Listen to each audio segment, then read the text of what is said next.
Hello students, welcome to Vipin Sharma physics channel. आज students एक आपसे दो बच्चों के डाउट हैं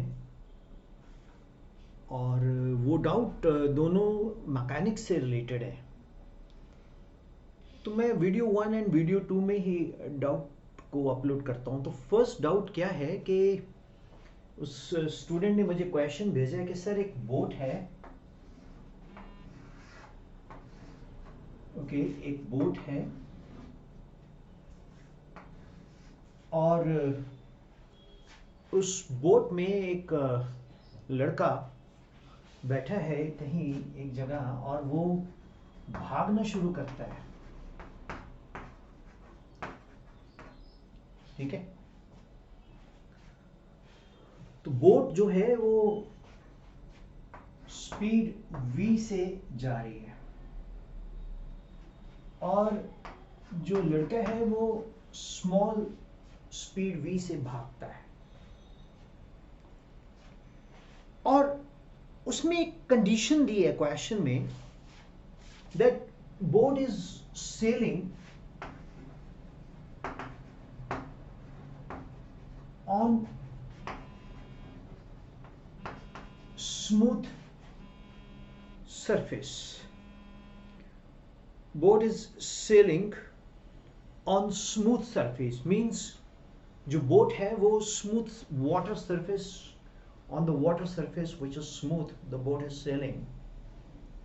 Now the question is, what will be the resultant velocity? जो boat है वो एक smooth water surface के ऊपर सेल कर रही है और रिजल्टेंट वेलोसिटी क्या होगी। अब स्टूडेंट्स इसमें जो ये स्मूथ है ना, उसमें कॉन्सेप्ट छुपा हुआ है। यस, क्या? In the absence of the external force, the total momentum of the system remains constant. So it will remain constant and it will not change. The speed will remain same. So dear students, in this very question मतलब एक confusion develop होती है कि boat रुकी हुई है और उस पर हम भाग रहे हैं, तो बोट की स्पीड v कैपिटल है और भागने की स्पीड v है, तो कुछ तो फर्क होगा। नहीं, फर्क इसलिए नहीं है क्योंकि ये सेलिंग ऑन स्मूथ है। अगर ये स्मूथ ना होता तो it should have been a different issue, it should have been a different issue.